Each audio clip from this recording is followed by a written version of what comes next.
ಸ್ನೇಹಿತರೆ, ಜನವರಿ 6, 2016ರಲ್ಲಿ ಆರಿಫ್ ಎಂಬ ವ್ಯಕ್ತಿ ಇತ್ತೀಚೆಗೆ ಮದುವೆಯಾಗಿದ್ದ ತನ್ನ ಹೆಂಡತಿಯಾದ ಮಿರ್ನಾ ಎಂಬಾಕೆಯನ್ನು ತುಂಬಾ ಗಾಬರಿಯಿಂದ ಹಾಸ್ಪಿಟಲ್ಗೆ ಕರೆದುಕೊಂಡು ಬರ್ತಾನೆ. ಆಕೆ ಸಾಯುವ ಹಂತದಲ್ಲಿರ್ತಾಳೆ. ಅವಳನ್ನು ಉಳಿಸಿಕೊಳ್ಳಲು ಡಾಕ್ಟರ್ ಹಾಗೂ ನರ್ಸ್ಗಳು ತುಂಬಾ ಪ್ರಯತ್ನ ಪಡ್ತಾರೆ. ಎಷ್ಟೇ ಪ್ರಯತ್ನ ಪಟ್ಟರೂ ಆಕೆ ಬದುಕೋದಿಲ್ಲ. ಶವ ಪರೀಕ್ಷೆಯಿಂದ ಗೊತ್ತಾಗುವುದೇನೆಂದರೆ ಈಕೆಯ ಸಾವು ಸೈನೈಡ್ನಿಂದ ಆಗಿದೆ ಎಂದು. ಸ್ನೇಹಿತರೆ, ಮಿರ್ನಾ ಕೊನೆಯದಾಗಿ ಹೊರಗೆ ಹೋಗಿದ್ದು ತನ್ನ ಕಾಲೇಜ್ ಫ್ರೆಂಡ್ಸ್ಗಳನ್ನು ಒಂದು ಕೆಫೆಯಲ್ಲಿ ಮೀಟ್ ಮಾಡಲು. ಆ ಕೆಫೆಯಲ್ಲಿ ಕುಡಿದ ಕಾಫಿಯಲ್ಲಿಯೇ ಸೈನೈಡ್ ಪತ್ತೆಯಾಗುತ್ತೆ. ಯಾರ ಕಾಫಿ ಕಪ್ನಲ್ಲಿಯೂ ಪತ್ತೆಯಾಗದ ಸೈನೈಡ್ ಮಿರ್ನಾ ಕಪ್ನಲ್ಲಿ ಮಾತ್ರ ಬರಲು ಹೇಗೆ ಸಾಧ್ಯ? ಆಗ ಪೊಲೀಸರಿಗೆ ಅನುಮಾನ ಬರೋದೆ ಆಕೆಯ ಪ್ರಾಣ ಸ್ನೇಹಿತೆಯಾದ ಜೆಸಿಕಾ ಮೇಲೆ.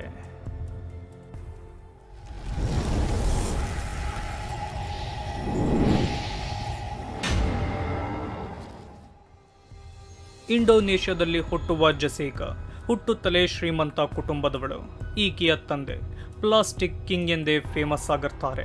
ಹೇಗೆಂದರೆ ಇವರು ಪ್ಲಾಸ್ಟಿಕ್ ಪ್ರಾಡಕ್ಟ್ಗಳನ್ನು ಮಾಡಿ ಅವುಗಳನ್ನು ಆಸ್ಟ್ರೇಲಿಯಾಗೆ ಎಕ್ಸ್ಪೋರ್ಟ್ ಮಾಡುವುದೇ ಇವರ ಮುಖ್ಯ ಕೆಲಸ. ಈ ಕೆಲಸ ಅವರನ್ನು ದೊಡ್ಡ ಮಟ್ಟಕ್ಕೆ ತೆಗೆದುಕೊಂಡು ಹೋಗುತ್ತೆ. 2005ರಲ್ಲಿ ಅವರ ಇಡೀ ಕುಟುಂಬ ಆಸ್ಟ್ರೇಲಿಯಾಗೆ ಶಿಫ್ಟ್ ಆಗ್ತಾರೆ. ಅಲ್ಲಿಯೇ ಜೆಸಿಕಾ ಹೈಸ್ಕೂಲ್ ಅನ್ನು ಮುಗಿಸ್ತಾಳೆ. ಗ್ರಾಫಿಕ್ ಡಿಸೈನರ್ ಆಗಬೇಕೆಂಬ ಆಸೆಯನ್ನು ಇಟ್ಟುಕೊಂಡಿದ್ದ ಜೆಸಿಕಾಗೆ ತನ್ನ ಕಾಲೇಜಿನಲ್ಲಿ ಮತ್ತೊಬ್ಬಳ ಪರಿಚಯವಾಗುತ್ತೆ. ಆಕೆಯೇ ಮಿರ್ನಾ ಸಲಿಹಿ.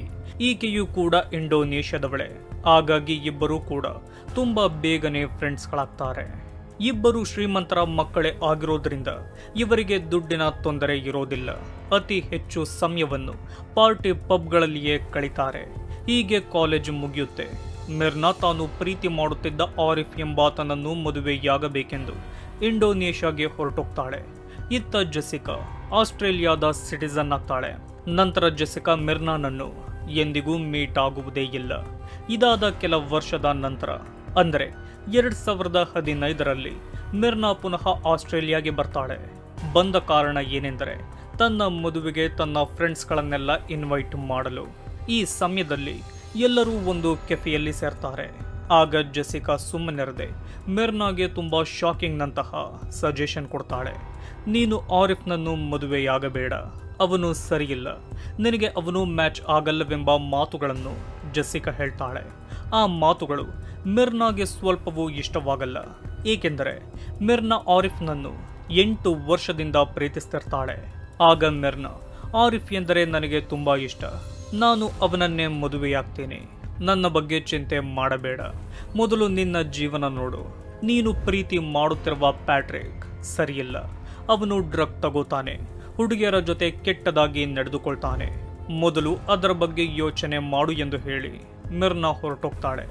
ನಂತರದ ದಿನದಲ್ಲಿ ಜೆಸಿಕಾಗೆ ಗೊತ್ತಾಗುವುದೇನೆಂದರೆ ಆಸ್ಟ್ರೇಲಿಯಾಗೆ ಬಂದಿದ್ದ ಮಿರ್ನಾ ಎಲ್ಲರನ್ನೂ ಮದುವೆಗೆ ಇನ್ವೈಟ್ ಮಾಡಿದ್ದಾಳೆ, ನನ್ನನ್ನು ಬಿಟ್ಟು ಎಂದು.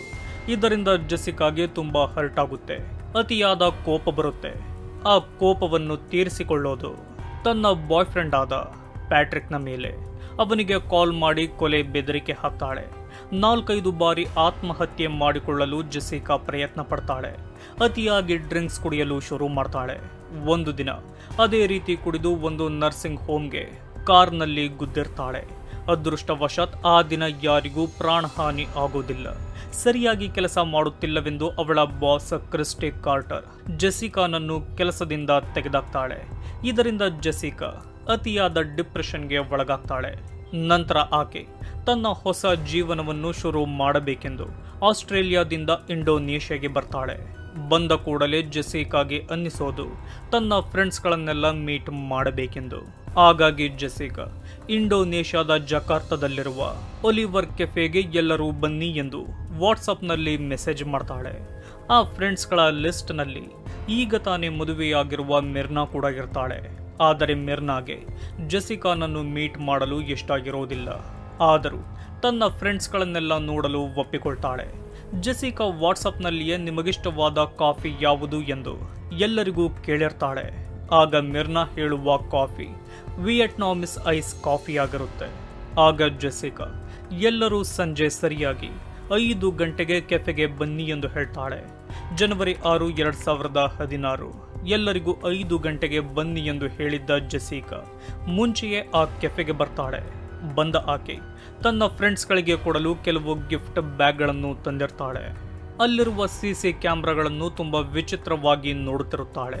ನಂತರ ಒಂದು ಟೇಬಲ್ ಅನ್ನು ಸೆಲೆಕ್ಟ್ ಮಾಡುವ ಜೆಸಿಕಾ ಅದರ ಸುತ್ತ ಆ ಬ್ಯಾಗ್ಗಳನ್ನು ಇಡ್ತಾಳೆ.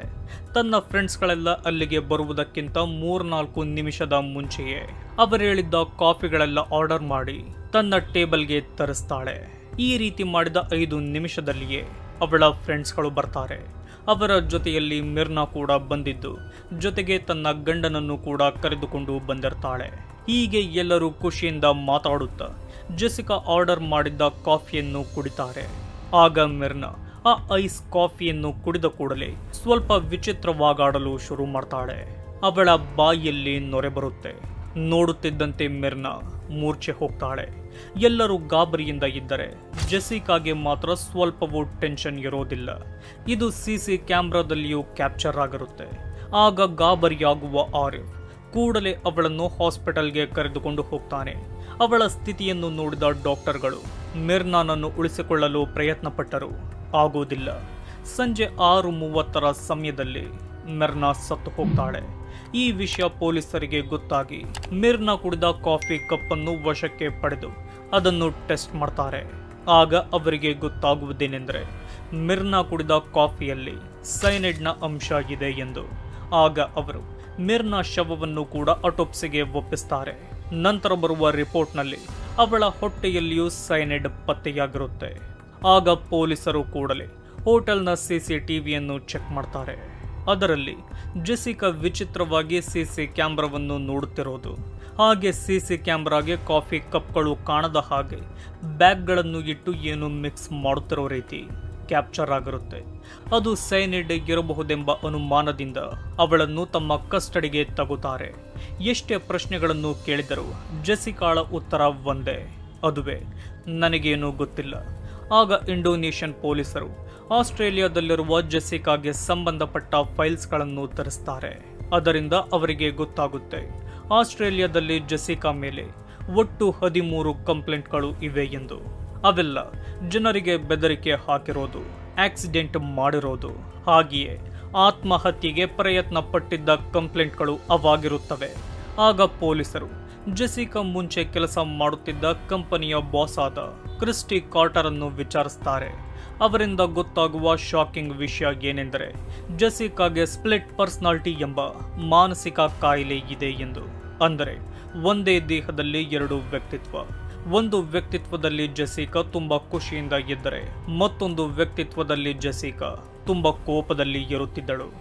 ಎಲ್ಲರೂ ನನ್ನನ್ನೇ ಗಮನಿಸಬೇಕು ಎಂಬ ಆಸೆ ಅವಳದಾಗಿತ್ತು. ಅದಾಗದೇ ಇದ್ದಾಗ ಅತಿ ಬೇಗನೆ ಕೋಪಕ್ಕೆ ಒಳಗಾಗಿ ಪ್ರಾಣ ಬೆದರಿಕೆಯನ್ನು ಹಾಕುತ್ತಿರುತ್ತಾಳೆ. ಇದೇ ರೀತಿಯ ಪ್ರಾಣ ಬೆದರಿಕೆಯನ್ನು ತನ್ನ ಬಾಸ್ಗೆ ಹಾಕಿರ್ತಾಳೆ. ಹಾಗಾಗಿ ಆಕೆ ಜೆಸಿಕಾನನ್ನು ಕೆಲಸದಿಂದ ತೆಗೆದಿದ್ದು. ಇಷ್ಟೆಲ್ಲ ಸಾಕ್ಷಿಗಳು ಸಿಕ್ಕ ಮೇಲೆ ಜೆಸಿಕಾಳೆ ತಪ್ಪಿತಸ್ಥಳು ಎಂದು ಸಾಬೀತಾಗುತ್ತೆ. ತನ್ನ ತಪ್ಪನ್ನು ಕೂಡ ಆಕೆ ಒಪ್ಪಿಕೊಳ್ತಾಳೆ. ಇದಕ್ಕೆ ಸರಿಯಾದ ಕಾರಣ ಏನೆಂದರೆ ಜಲಸ್. ಮಿರ್ನಾ ಮದುವೆಯಾಗಿ ಸಂತೋಷವಾಗಿರೋದನ್ನ ಜೆಸಿಕಾ ಸಹಿಸಲ್ಲ. ಒಮ್ಮೆ ಮಿರ್ನಾ ಜೆಸಿಕಾಗೆ ಬೇಜಾರಾಗುವ ರೀತಿ ಮಾತಾಡಿ ಹೋಗಿದ್ದಳು. ಅದನ್ನೆಲ್ಲ ಮನಸ್ಸಿನಲ್ಲಿಟ್ಟುಕೊಂಡಿದ್ದ ಜೆಸಿಕಾ ಅವಳು ಕುಡಿಯುವ ಕಾಫಿಯಲ್ಲಿ ಸೈನೈಡ್ ಅನ್ನು ಮಿಕ್ಸ್ ಮಾಡಿರ್ತಾಳೆ. ಈ ರೀತಿಯಾಗಿ ತನ್ನ ಸ್ನೇಹಿತೆಯನ್ನು ಕೊಂದು ಹಾಕಿರ್ತಾಳೆ. ಇಷ್ಟೆಲ್ಲ ಮಾಡಿದ ಜೆಸಿಕಾಗೆ ಸ್ವಲ್ಪವೂ ಪಶ್ಚಾತ್ತಾಪ ಇರೋದಿಲ್ಲ. ನಾನೇನು ಸಾಧಿಸಿದ್ದೀನಿ ಎನ್ನೋ ರೀತಿಯಲ್ಲಿಯೇ ಮೀಡಿಯಾದ ಮುಂದೆ ಫೋರ್ಸ್ ಕೊಡುತ್ತಿರುತ್ತಾಳೆ. ನನ್ನಲ್ಲಿರುವ ದುಡ್ಡೇ ನನ್ನನ್ನು ಕಾಪಾಡುತ್ತೆ ಎಂದು ನಂಬಿರ್ತಾಳೆ. ಆದರೆ ಅಲ್ಲಾಗುವುದೇ ಬೇರೆ. ಮೊದಲು ಆಕೆಗೆ ಹೈಕೋರ್ಟ್ನಲ್ಲಿ ಮರಣ ದಂಡನೆಯ ಶಿಕ್ಷೆಯಾಗುತ್ತೆ. ಆದರೆ ಅಕ್ಟೋಬರ್ 5, 2016ರಲ್ಲಿ ಅದನ್ನು ತೆಗೆದುಹಾಕುವ ಸುಪ್ರೀಂ ಕೋರ್ಟ್ 20 ವರ್ಷಗಳ ಶಿಕ್ಷೆ ಕೊಡುತ್ತೆ. ಈ ಶಿಕ್ಷೆಯನ್ನು ಕೂಡ ಕಡಿಮೆ ಮಾಡಿಸಿಕೊಳ್ಳಲು ಜೆಸಿಕಾ ಅಪೀಲ್ ಹೋಗ್ತಾಳೆ.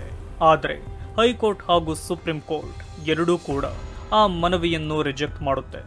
ಸ್ನೇಹಿತರೆ, ಈಗಲೂ ಕೂಡ ಜೆಸಿಕಾ ಜೈಲಿನಲ್ಲೇ ಇದ್ದಾಳೆ. ಈ ಕೇಸ್ನ ಬಗ್ಗೆ ಕೇಳಿದರೆ ಯಾರನ್ನು ಫ್ರೆಂಡ್ಸ್ ಮಾಡಿಕೊಳ್ಳಬೇಕು, ಯಾರ ಮೇಲೆ ನಂಬಿಕೆ ಇಡಬೇಕೆಂಬುದೇ ತಿಳಿಯಲ್ಲ. ನಿಮ್ಮನ್ನು ಕಂಡರೆ ಅಸೂಯೆ ಪಡುವ ಸ್ನೇಹಿತರು ನಿಮಗಿದ್ದರೆ ಸ್ವಲ್ಪ ಅವರಿಂದ ದೂರವಿರಿ ಎಂದು ಹೇಳುತ್ತಾ ಈ ವಿಡಿಯೋವನ್ನು ಎಂಡ್ ಮಾಡುತ್ತಿರುವೆ. ಈ ವಿಡಿಯೋದ ಬಗ್ಗೆ ನಿಮ್ಮ ಅನಿಸಿಕೆಯನ್ನು ಕಮೆಂಟ್ ಮಾಡಿ ತಿಳಿಸಿ. ಇದೇ ರೀತಿಯ ವಿಡಿಯೋಗಳಿಗಾಗಿ ನಮ್ಮ ಚಾನಲ್ ಅನ್ನು ಸಬ್ಸ್ಕ್ರೈಬ್ ಮಾಡಿಕೊಳ್ಳಿ. ವಿಡಿಯೋ ನೋಡಿದ್ದಕ್ಕೆ ಧನ್ಯವಾದಗಳು.